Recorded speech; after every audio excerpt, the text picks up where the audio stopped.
일단은 안녕하세요. 자, 금융과 시사 관련해서 일반인들이 알기 어려운 전문 내용을 조금 쉽게 전달해 드리고자 노력한 청세롬입니다. 자, 뭐 이거 뭔가요?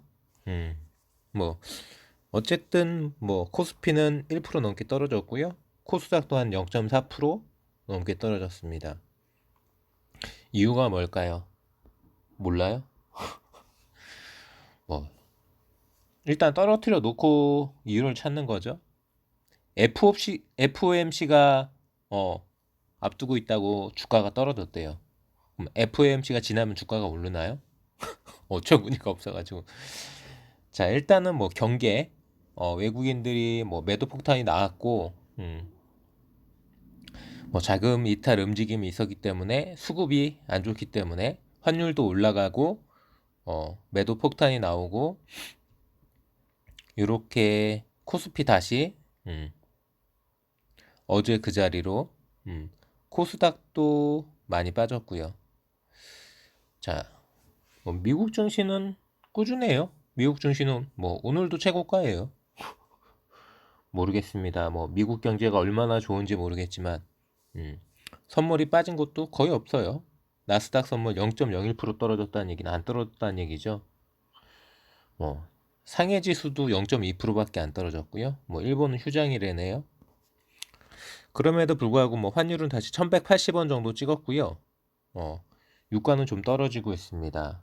뭐 그냥 뭐 FOMC 앞두고 이제 경기성 매물로 외국인들이 매도가 쏟아졌기 때문에 시장이 떨어졌다. 이거는 결국은 뭔가요? 결국은 뭐 공매도라는 얘기밖에 답이 안 나오는데 뭐 공매도 뭐 자기들은 뭐 금감원이나 금융이나 기관이나 전문가들은 상관없다. 뭐 유동성 공급해주고 시장에 가격 발견해주는데 뭐가 문제냐? 이게 문제라고. 주가가 안 간다고, 못 간다고. 음. 뭐 어떻게 주식을 배우셨는지 모르겠는데, 이분들은 도대체 자기들이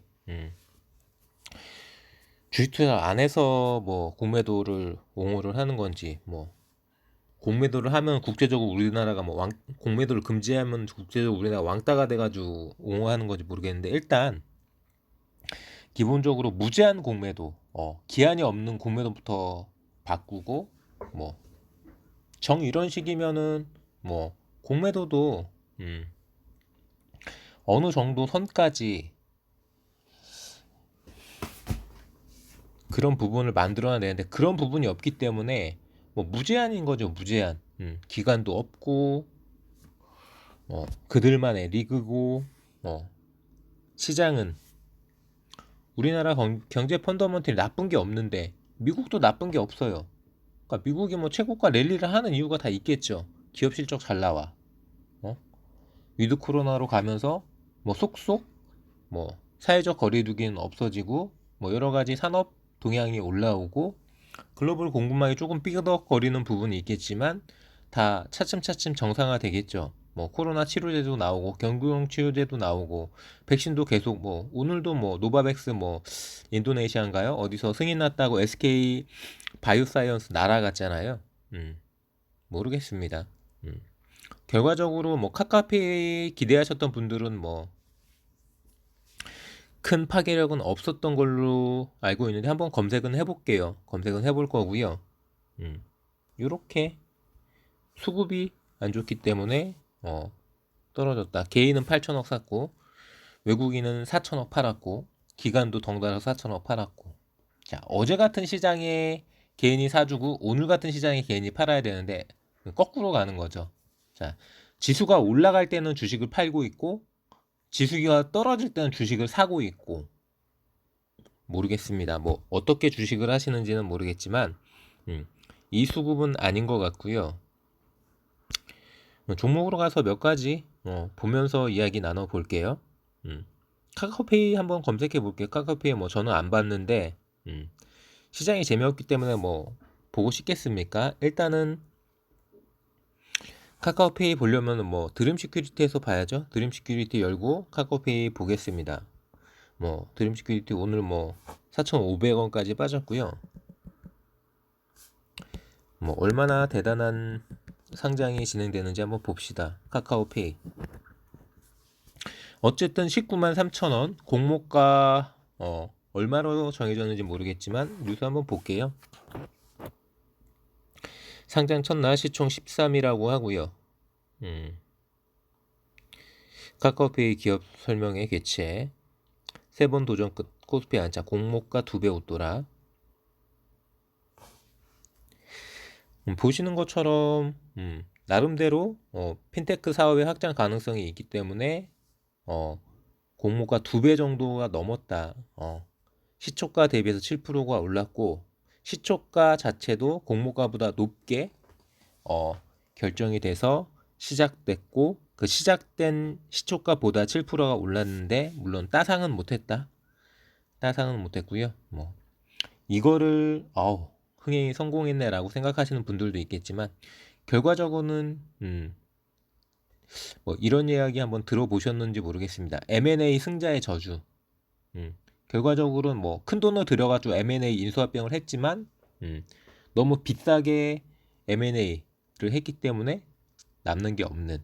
마찬가지로 자 신규 상장 IPO 성공을 했지만 나름대로 뭐 따상은 못했지만 흥행에 성공했지만 결과적으로는 너무 비싼 가격. 누가 이 가격에 이걸 계속 거래해 줄 거냐. 물량 계속 나오겠죠 이제. 물량은 계속 터져 나올 거고 그 감당 안 되는 물량 때문에 결과적으로는 우하향할 거라고 저는 생각합니다. 모든 걸 다 영혼까지 끌어당겨서 있는 거 없는 거 다 만들어내서 신규 상장을 했고요. 그 신규 상장한 가격이 공모가의 2배가 넘게 거래가 되고 있다. 이게 적정한 가격이라고 생각하시나요? 저는 절대 그렇게 생각하지 않고요. 저는 항상 말씀드리죠. IPO 하는 기업 대다수 다 비싸다. 어지간한 기업들 IPO 하고 주가 날아가는 거 보셨습니까? 자, 공모가 빵 띄어서 시초가 빵 띄우고 뭐 일주일 됐든 뭐 한 달이 됐든 고가 랠리 하다가 결국은 흐지부지 다 정해놓은 패턴이죠. 그게 아니라고 생각하시는 분들은 카카오페이 열심히 물고 빠시면 되시고요. 저는 뭐 쳐다볼 것도 없다라고 생각합니다. 뭐 분석 자체도 없고요. 뭐 오늘 하루 거래된데 뭔 분석이 있고 차트가 있겠습니까?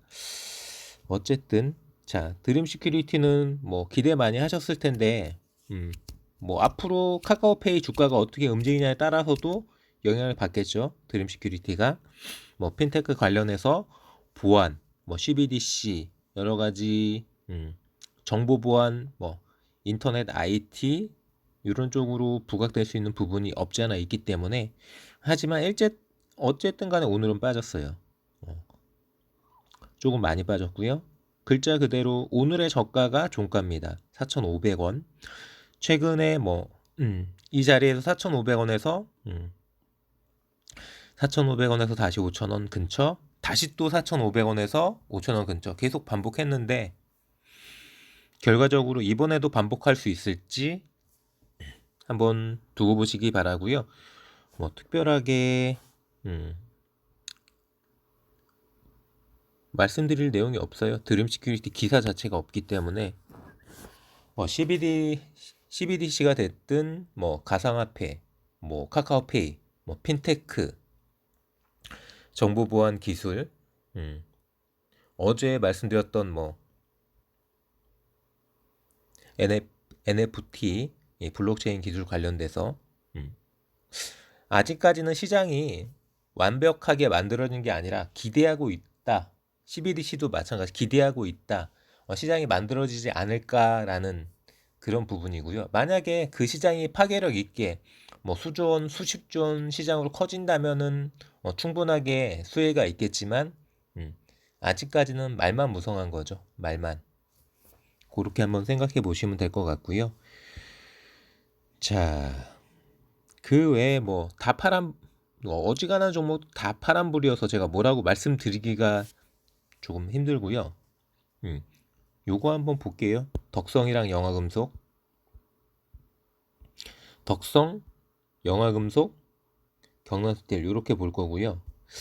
보시면은 자 덕성은 오늘도 움직여줬죠. 뭐 윗꼬리가 얼마나 달렸는지 한번 볼까요? 이거가 좀 달리긴 달렸어요.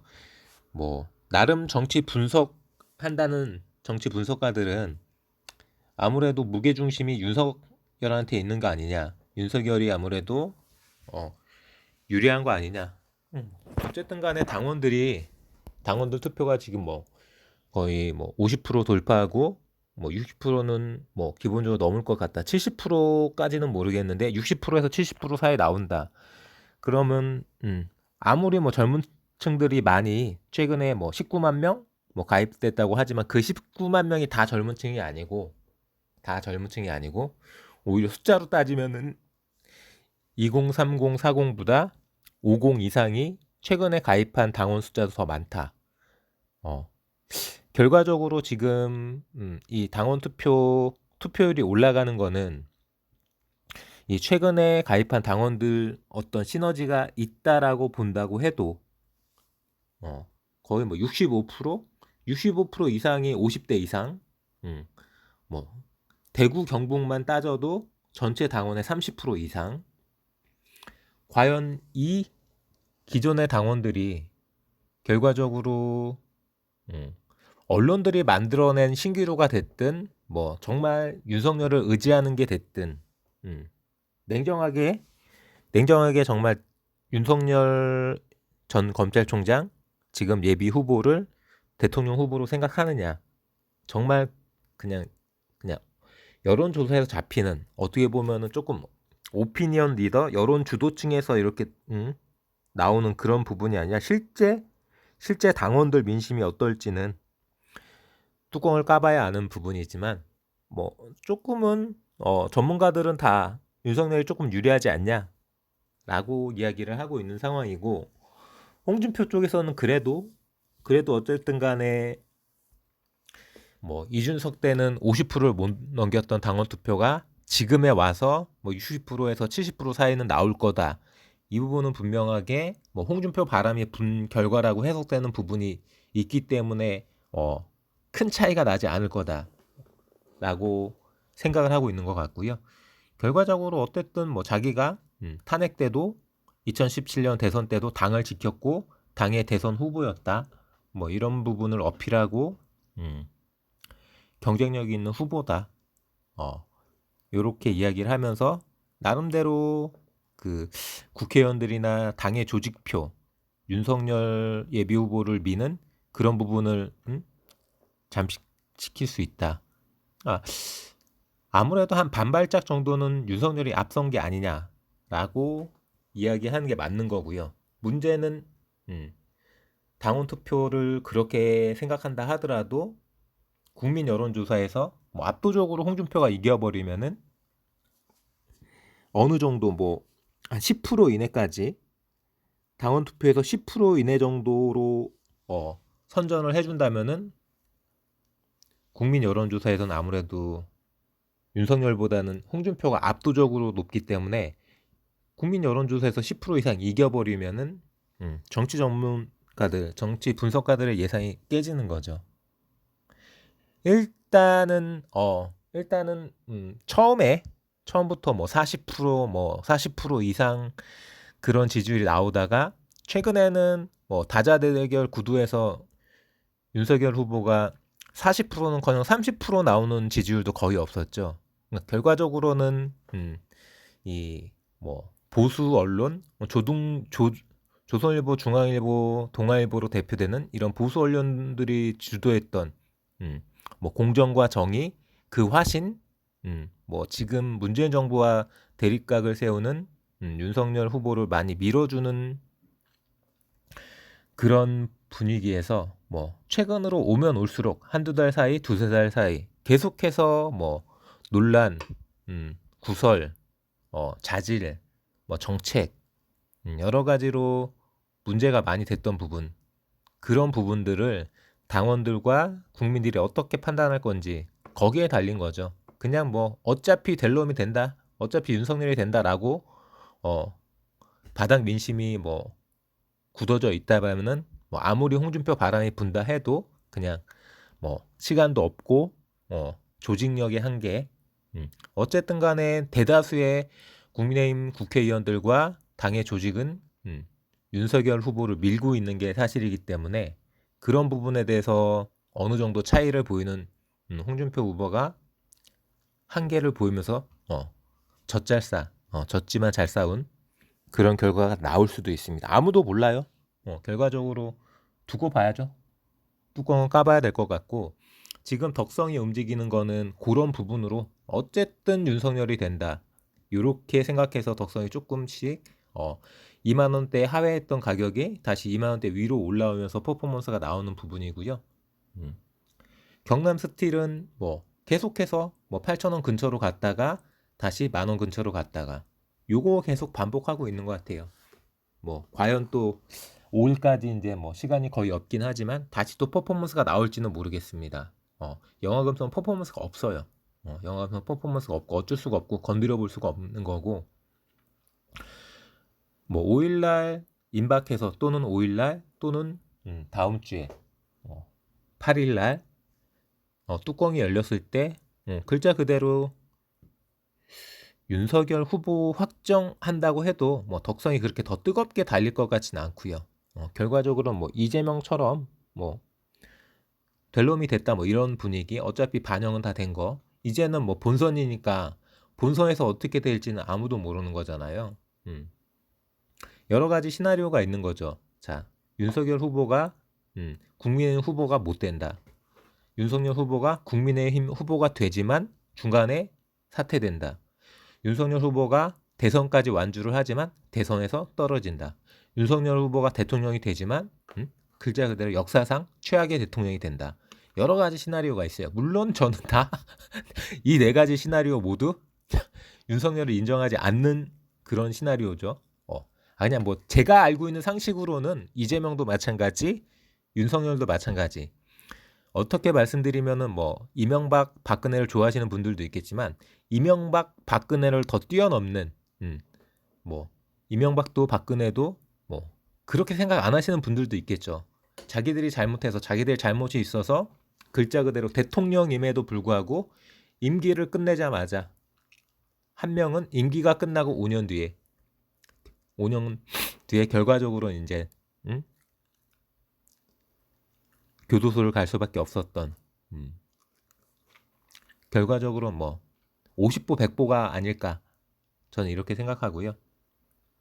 그런 부분으로 잘 생각해 보시고 저는 뭐 만약에 지금 후보들이 민주당에서 뭐 이재명은 결정된 부분이고 국민의힘에서 윤석열이 나온다 그러면 어쨌든 간에 뭐 제3지대하고 뭐 정의당 심상정 그리고 뭐 허경영 뭐 이런 주자들은 그 사람들이 많이 퍼센티지를 가져가야 뭐 크게 뭐 저기가 없는 이상은 뭐 15%를 넘지 못할 거라고 생각하고요.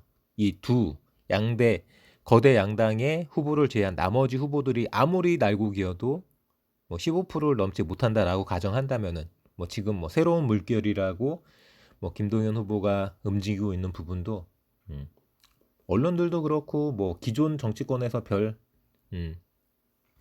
스포트라이트를 못 받는 느낌이에요. 그렇기 때문에 다 합쳐도 안철수 플러스 김동연 플러스 심상정 플러스 뭐 허경영 비롯해서 여러 가지 뭐 군소 후보들 다 나온다고 해도 이런 사람들 다 합쳐봤자 아무리 커봤자 뭐 15% 이내 15%에서 20% 이내 그럼 결과적으로 80%에서 85% 단일화가 안 된다고 봤을 때 그 나머지 80%에서 85% 결과적으로 투표 날에는 없음 모름 무응답 이런 건 없는 거니까 뭐 진짜 극소수의 무효표만 존재하는 부분이고 이 85% 정도의 표를 누가 가져가냐의 싸움이잖아요. 누가 가져가느냐.